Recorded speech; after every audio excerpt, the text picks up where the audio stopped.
நீங்க வார்த்தைகள் இப்ப சொல்ல ஆரம்பிங்க. ஒருவேளை உங்களோட கையிலையும் காரியங்கள் இல்லாம இருக்கலாம், நீங்க நினைக்கிற காரியங்கள் இல்லாம இருக்கலாம். ஆனா நான் சொல்றேன், நீங்க சொன்னா ஆகும், நீங்க கட்டளையிட்டா நிற்கும்.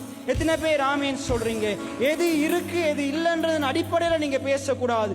ஆண்டுடைய வார்த்தை என்ன சொல்லுதுன்ற அடிப்படையில நீங்களுடைய வாயின் வார்த்தைகளை வசனிக்கணும். எத்தனை பேர் ஆமேன்னு சொல்றீங்க? நீங்க வாயை திறந்து ஆண்டுடைய வார்த்தை சொல்லுகிறத சொல்லி பாருங்க, உங்களுடைய சூழ்நிலைகள் உங்களுக்கு சாதகமா மாறும்.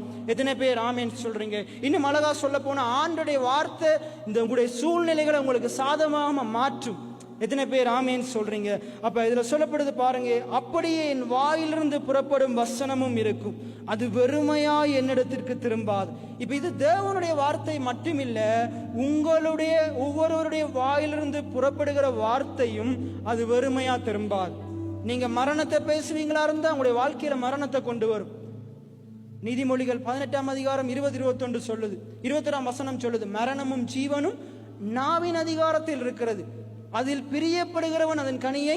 அப்ப நம்ம என்ன செய்யறோம்? பிரியப்பட்டு தான் பேசுறோம். ஜீவனை பேசுறோமா இருந்தா ஜீவன் மேல பிரியம் இருந்தா ஜீவனை பேசுவோம். மரணத்தை பேசுவோமா இருந்தா மரணத்தின் மேல பிரியம் இருக்கிறவன் தான் என்னத்தை பேசுவான்? மரணத்தை பேசுவான். இங்க ஆண்டுடைய வார்த்தை சொல்லுது, அது விரும்பினதை செய்து. அப்ப தேவன் ஒரு விருப்பத்தோட பேசுறாராம். அப்ப நம்முடைய வாழ்க்கையில நம்ம என்ன செய்யணும்? விரும்பாத ஒன்றையும் பேச முடியாது.